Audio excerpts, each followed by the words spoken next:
नमस्कार दोस्तों, मैं हूं विनय और आप देख रहे हैं अप टू डेट में आपका स्वागत है। आई होप आप सब लोग ठीक होंगे। दोस्तों, इस वीडियो में हम बात करेंगे एलओसी, एलएसी और आईबी के बारे में। दोस्तों, भारत को आज़ाद हुए 75 साल होने जा रहे हैं, लेकिन आज तक भारत का कुछ देशों के साथ सीमा का जो स्पष्ट निर्धारण है वो नहीं हो सका है। खास करके पाकिस्तान और चीन के साथ सीमा को अस्पष्ट के कारण भारत का पाकिस्तान और चीन के सैनिकों के साथ समय समय पर झड़पें होती रहती हैं और दोनों देशों के साथ सीमा विवाद को लेकर भारत चीन और पाकिस्तान से युद्ध भी लड़ चुका है। इन झड़पों से बचने के लिए नियंत्रण रेखा का निर्माण किया गया है। दोस्तों, नियंत्रण रेखा क्या है, जानने से पहले हमें जानना होगा कि आईबी क्या होता है। आईबी दोस्तों, आईबी को हम लोग इंटरनेशनल बॉर्डर बोलते हैं, हिंदी में इसे अंतर्राष्ट्रीय सीमा कहते हैं। अंतर्राष्ट्रीय सीमा दोस्तों उसे कहते हैं जो दो देशों को स्पष्ट रूप से अलग करती हो। इंटरनेशनल बॉर्डर दोस्तों इसे इसलिए कहते हैं क्योंकि दुनिया भर के से जो देश है उनसे ये मान्यता प्राप्त होती है। इंटरनेशनल बाउंड्री को लेकर दोस्तों दोनों भी देशों के बीच में कोई भी विवाद नहीं होता है। भारत के अनुसार भारत का जो अंतर्राष्ट्रीय सीमा है वो चीन, पाकिस्तान, भूटान, म्यांमार, अफगानिस्तान, नेपाल, बांग्लादेश के साथ लगती है, जिसकी कुल लंबाई दोस्तों 15,106.7 किलोमीटर आकी गई है। आइए दोस्तों जानते हैं एलएसी क्या है। एलएसी को दोस्तों हम लोग लाइन ऑफ एक्चुअल कंट्रोल बोला जाता है और इसे हिंदी में हम लोग वास्तविक नियंत्रण रेखा बोलते हैं।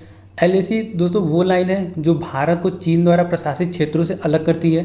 1993 में एक द्विपक्षीय समझौते में लाइन ऑफ एक्चुअल कंट्रोल वजूद में आया था, क्योंकि भारत और चीन के बीच में अभी तक कोई भी स्पष्ट सीमा नहीं है। दोनों देशों का अपना अपना अलग अलग दावा है बाउंड्री को लेकर। एलएसी दोस्तों मुख्य रूप से भारत द्वारा प्रशासित क्षेत्र और चीन द्वारा प्रशासित क्षेत्र दोनों को अलग करती है। भारत और चीन दोनों के आर्मी के द्वारा इस सीमा पे 50 से 100 किलोमीटर की गैप मेंटेन करके यहाँ पे पेट्रोलिंग की जाती है। दोस्तों, एलएसी को लेकर दोनों देशों का अपना अपना दावा है। यहाँ पे चीन की सरकार है वो एलएसी को लगभग 2000 किलोमीटर के आसपास लंबा मानती है। वहीं भारत सरकार का मानना है कि एलएसी 3488 किलोमीटर लंबा है। इस पिक्चर में आपको एलएसी को समझने में आसानी होगा। जो रेड लाइन में आप देख रहे हैं वो एलएसी को दिखाया गया है जो भारत और चीन के प्रशासित क्षेत्रों को अलग करती है। वहीं येलो कलर में जो एरिया आप देख रहे हैं वो दोनों देशों द्वारा अपना बताया जाने वाला वो क्षेत्र है जो जिसपे दोनों देशों का अपना अपना दावा है।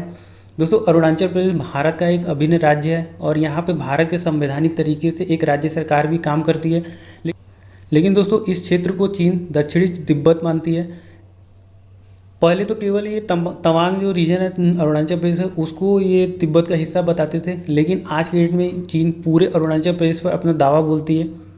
वही हम बात करें अक्साई चीन का, तो ये भारत का वह क्षेत्र है जिस पर चीन ने 1962 की लड़ाई के बाद अवैध रूप से कब्जा कर लिया था और आज अक्साई चीन को चीन तिब्बत और सिंजियान का अपना हिस्सा बताता है। वही भारत का मानना है कि ये क्षेत्र लद्दाख का हिस्सा है जिस पर चीन ने अवैध रूप से कब्जा किया है 1962 से।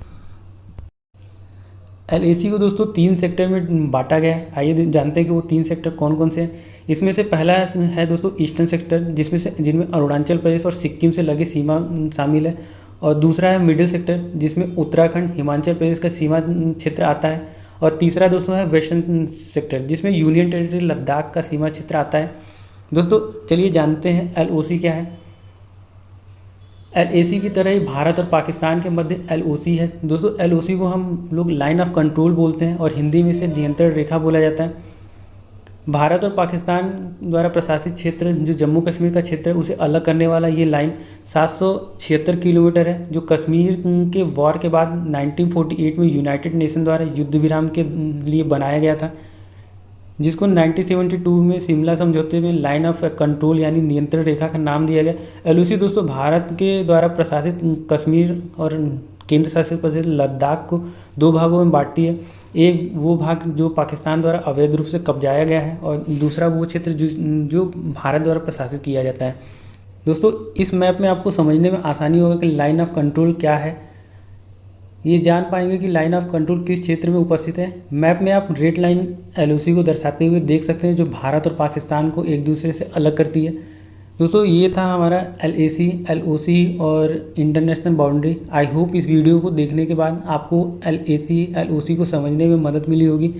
यदि ये वीडियो आपको अच्छा लगा हो तो अपने दोस्तों के साथ शेयर करिए और लाइक भी करिए, और आप चैनल पर पहली बार आएँ तो don't forget to subscribe. Thanks for watching. God bless you all.